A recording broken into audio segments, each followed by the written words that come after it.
Mesdames, Messieurs, peuple congolais, je vais ici traiter des avantages post-électoral 2016. Et pourquoi faire? Mesdames, Messieurs, peuple congolais, je vous l'informe qu'on apprend chaque jour à travers ses erreurs.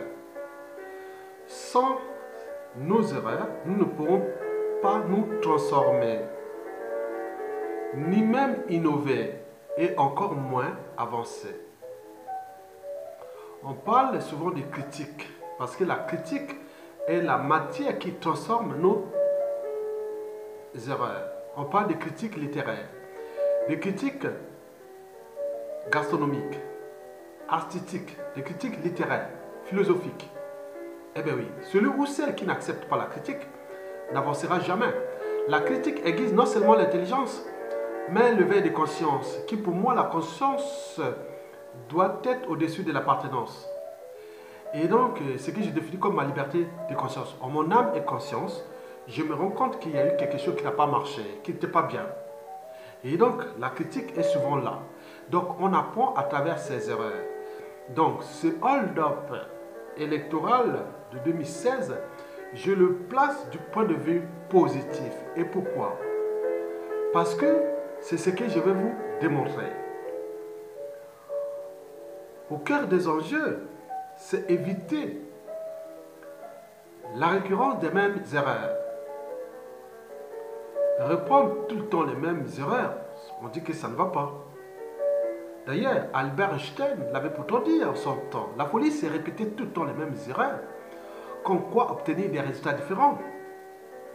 Mesdames, Messieurs, transformer nos erreurs de 2016 en avantage. Et c'est ce que je vais vous faire ici.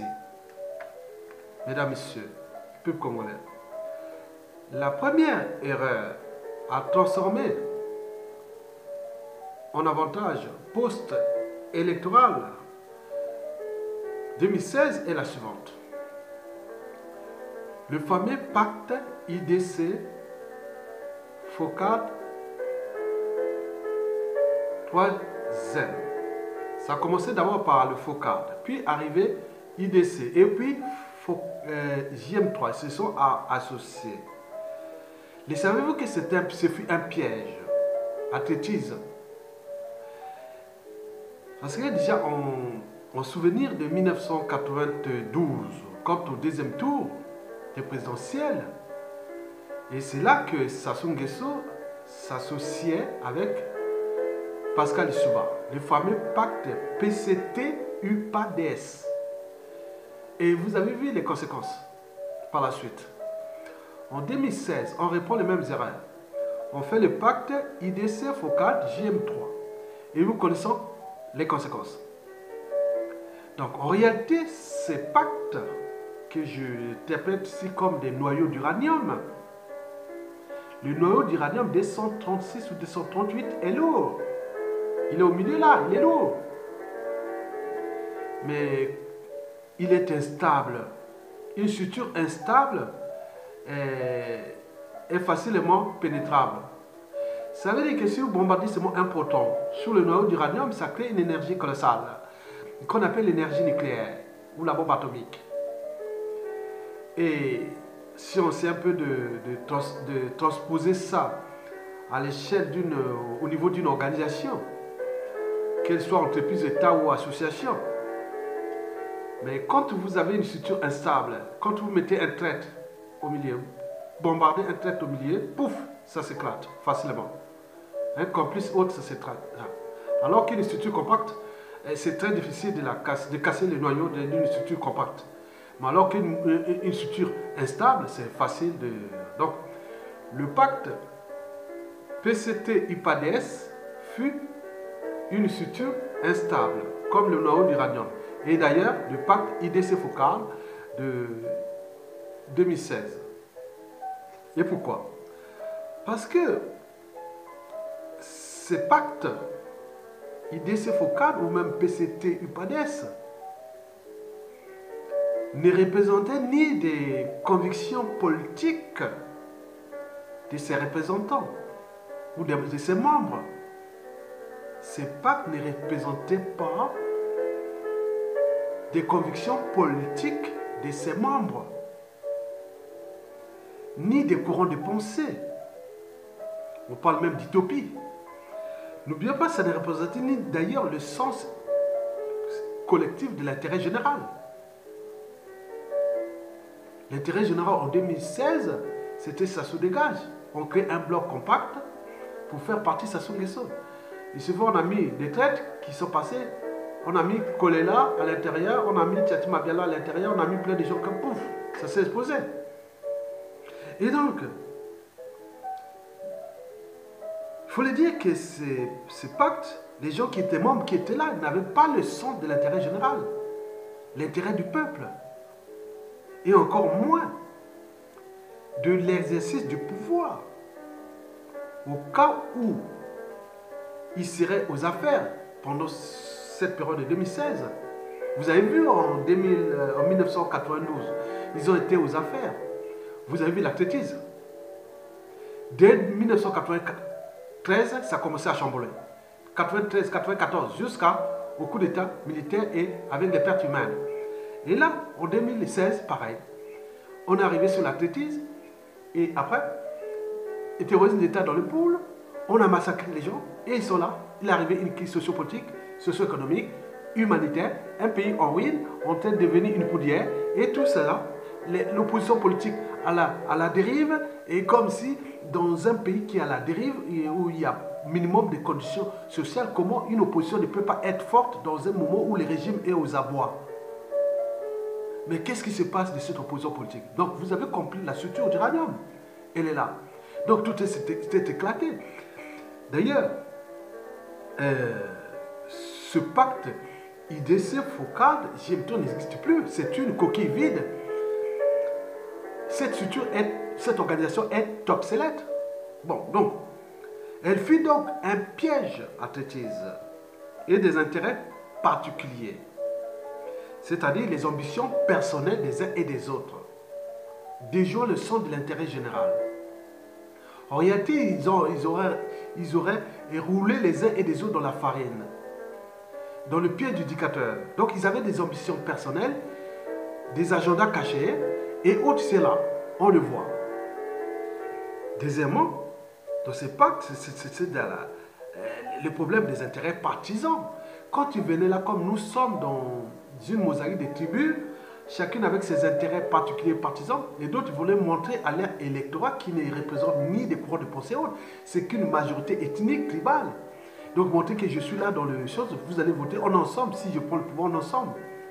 Mais là, après cette traitise, vous avez vu le cas d'école du pôle, où le dictateur est allé bombarder, faire du terrorisme militaire, massacrer la population, des membres de ce pacte IDC-FOCAD qui a trahi, qui était le premier poteau qu'on a bombardé sur le noyau d'uranium pour créer une énergie colossale, la bombe atomique. Là, on a bombardé ces traites-là, toute la structure s'est mise en éclat, et Mokoko se retrouve en prison. Et les autres ont continué à résister comme au commis Salissa, et aujourd'hui en prison. Donc, vous comprenez, c'est dangereux. N'oublions pas les conflits d'intérêts, parce qu'il y a des gens, il y a des réseaux francs-maçonniques, cathos, protestants, des gens de passifs à cacher, des choses comme ça. Donc, ils sont trop compliqués là. Donc, par conséquent, demain, si vous voulez prendre les responsabilités au niveau électoral, et il ne faudra pas aller s'associer à des pactes, puisque jamais 203, nous avions eu ça en 1992. Là, on a eu aussi en 2016. Jamais 203, la troisième fois, ça viendra. Donc, ne reprenez plus ça. Si vous avez des courants de pensée, vous avez un parti politique, vous dites, va jusqu'au bout, on ne veut pas. Vous prenez pour gouverner. Dès que vous avez un pouvoir en Afrique, tout le monde vient vers vous. Ça ne sert à rien d'aller faire des pactes, des traités, après, on vous trahit. Mesdames, Messieurs, ceci dit, donc, nous sommes sur le deuxième avantage. Oui, nous savions qu'on ne peut pas on ne peut pas vivre une démocratie ou une alternance politique en Afrique ou ailleurs dans le monde sans peuple. Bon, or là, nous n'avions pas de peuple. Face à une tyrannie ou à un régime politique à caractère dictatorial ou même des démocratures, condensation pseudo-démocratie plus dictature, comment vous allez prendre des risques d'aller se représenter face à un dictateur ou un régime démocratural et si vous n'avez pas de peuple? La situation de 1997, quand le PCT, Sassou Nguesso, les Kolela commençaient à se chamailler, avant nous entraîner dans une guerre, un coup d'État militaire avec toutes ces pertes humaines, si on avait un peuple, il aurait dit ah non, stop, on ne veut pas vos trucs là, on les mettait hors d'État-Unis. Mais là, le peuple a préféré suivre les officiers des politiques qui sont déjà à caractère ethnocentrique ou tribal ou des majorités ethnocentriques ou des conflits d'intérêts. Donc le pouvoir n'est plus du côté du peuple, mais du côté de ces gens-là. Mais quand vous avez un peuple comme ça, c'est dangereux. Regardez déjà en 2016, Moukoko, soi-disant, il dit que tout le peuple était là derrière. Moukoko, même s'il y a eu des amalgames et autres. Bon, que Moukoko n'a pas gagné, qu'il n'a pas eu une élection à un seul tour, que tout ça, bon ben. Vous imaginez? Et là, il est en prison. Mais qui est de ces gens qui ne se parler? Mais un homme politique pour prendre le pouvoir, il aurait pu être dehors et prendre le pouvoir. Pourquoi ils ne font pas depuis 2016, ils sont là dehors? Ils tournent, ils font en rond. Ils viennent parler d'un monsieur qui est dans les geôles, du dictateur qui souffre et qui a voulu tenter de penser que la solution de Sassou Nguesso n'était pas militaire. Elle était politique. Parce qu'en s'unissant ensemble en 2016, Sassou sera déjà parti. Regardez les conséquences. Et demain, vous allez dire que moi, je vais tenter de faire la même chose. Ce n'est pas qu'avec Sassou. Ça peut être avec n'importe quel régime. Face à ce peuple. Ce n'est pas un peuple, c'est dangereux. Vous voyez même la situation s'est passée au Gabon, ils ne sont pas plus peuplés que nous. 2 millions à peu près, mais nous sommes 4-5 millions. On peut dire oui. Mais au Cameroun, ils sont trop nombreux. Mais ils ne peuvent même pas prendre les responsabilités.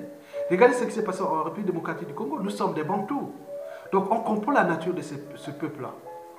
Le peuple de forêt de bassin du Congo. Un peuple prédisposé à la soumission. Il faut que ce peuple soit devant les faits accomplis pour qu'il se révolte. Même la condition sociale, l'accès à l'eau potable, l'énergie, tout ça, dans la merde, il ne peut même pas réagir. Il y a un problème. Mesdames, Messieurs. Donc, le deuxième avantage, c'est qu'on ne va plus prendre des risques d'aller se présenter à un tyran autre. Il peut faire la comédie avec ses opposants choisis. Tant mieux au moment qu'ils sont au pouvoir, parce que le risque est pour Sassou aussi.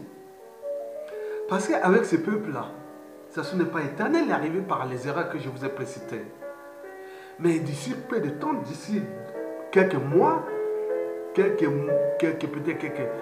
quelques années encore, peut-être, il va partir de toute façon, il va partir. Mais c'est l'après.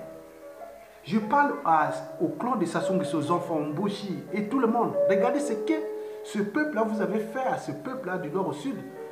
Les gens sont là, ils regardent. Mais demain, on va vous faire pareil. C'est comme des moutons. À qui les tours? Les buffles, ils seraient là en train de se frotter et venir charger le régime et tout ça, quelle que soit la casse, comme se passe les peuples arabes ou en Asie ou surtout en Europe, en Occident. C'est un peuple de buffles. Ils se structurent, s'organisent, ils attaquent. Dès qu'il y a une situation, ils s'indignent. Ils sont souverains. Le pouvoir n'est pas du côté de... Oui, aujourd'hui, la situation dans certains pays, il peut dire politique, parce qu'ils attendent l'élection, bon, ils zappent le gars, souvent il est battu, il n'y a pas de hold-up électoral. Mais nous, il y a des hold-up électoraux. Donc la situation de faire partie de ces régimes ne dépend pas des problèmes politiques. C'est des problèmes d'organisation au terme des officiers pour prendre le pouvoir. Mais prendre le pouvoir, faut-il l'exercer après? Parce qu'avec cette chaîne de bêtises, ils disent ces gens sans conviction, sans valeur et autres. Mais c'est un bouillon, une bombe à retardement de bêtises, de tout ce qui peut arriver pour un pays au moment où nous sommes là. Donc pour moi, je pense que l'avantage de ça, c'est qu'il m'a permis de comprendre que le Congo, on parle de peuple congolais, je peux faire parler des Congolais parce que c'est une situation national oui, le fait d'être congolais, quoi. Voilà, c'est tout. Sinon, un peuple, il n'y a pas, on ne peut pas tolérer ça. Sassou n'a jamais été aussi faible. Tant au niveau civil que militaire. Les politiques nous ont abandonnés depuis 2015. Ils ont fait que trahir. Ils sont devenus des moutons. Ils sont aujourd'hui à la dérive. Et le dictateur est en train de rouler son rouleau compresseur pour détruire. Sachant que ce pays ne va plus marcher tant qu'on parlera de Sassou. Donc nous allons tout droit vers une période de rupture. C'est ça l'avantage. Et en sortant de là, vous devez prendre cette vidéo en conscience. Qu'il n'y a pas de pacte. Il n'y a pas de pensée au peuple. Donc, il faut être dans la pensée de Margaret Mead. Il avait dit qu'il ne doutait jamais qu'un petit groupe d'individus conscients et engagés puisse changer le monde. Historiquement, c'est toujours de cette façon que le changement s'est passé. Donc, il ne s'agit plus de dire que tout le monde ensemble. Non, on a essayé ensemble, on ne peut pas. Le peuple est venu tout ça là. Vous l'avez entraîné à l'abattoir. On va faire quoi? C'est maintenant des officines, des réseaux, de l'homme qui travaillent aujourd'hui pour prendre le pouvoir. Que ce soit moi avec les militaires, non, on ne va pas prendre des risques, aller prendre le pouvoir et dire non, venez en ensemble. Non, c'est pas ça. On prend ça et on va avec vos convictions jusqu'au bout. C'est ça qui va arriver. Et donc, ceux qui viennent encore alimenter l'unité nationale, l'unité ne se décrète pas. Déjà, prenons le cas déjà de ce qui s'est passé en 2015. On n'a pas pu s'unir sur un projet commun contre le coup d'État constitutionnel. 2016, hors d'œuvre électorale, le président même élu en prison. En plus, bombardement dans les pôles. Personne ne réagit. Avec ce peuple-là, vous n'allez pas vivre une démocratie avec ce peuple-là. Non. Un peuple défend ses droits et devoirs parce qu'un peuple qui ne sait d'obéir est mûr pour l'esclavage. Donc nous sommes dans ces conditions. Donc ce n'est pas de se regrouper ensemble parce que déjà pour les dénominateurs communs, ça se dégage, ils ne peuvent pas. Les dénominateurs communs de leurs conditions sociales. Regardez les problèmes de l'eau potable. Insalubres et empoisonnés. Ils sont en train de mourir comme des mouches là au pays à Brazzaville. Donc ils ne peuvent pas s'entendre. Le problème des soins, de la nourriture, de la mobilité, des routes, des raquettes, des impôts injustes et tout compagnie. Personne ne peut pas dire, il y a tous des paramètres pour qu'on puisse être un dénominateur commun, mais là, il n'y a pas. Il n'y a aucun dénominateur commun. Où trouver ces dénominateurs communs pour que ce peuple-là soit dans la rue? Il n'y a pas. L'eau, c'est la vie. La nourriture, les besoins vitaux. Mais là, tout est s'assurer à montrer que non, voilà. Ils attirent tout. Personne ne peut dire non, on s'affranchit de cette classe politique. Et ils viennent jouer aux victimes comme le peuple, la classe politique. Vous imaginez?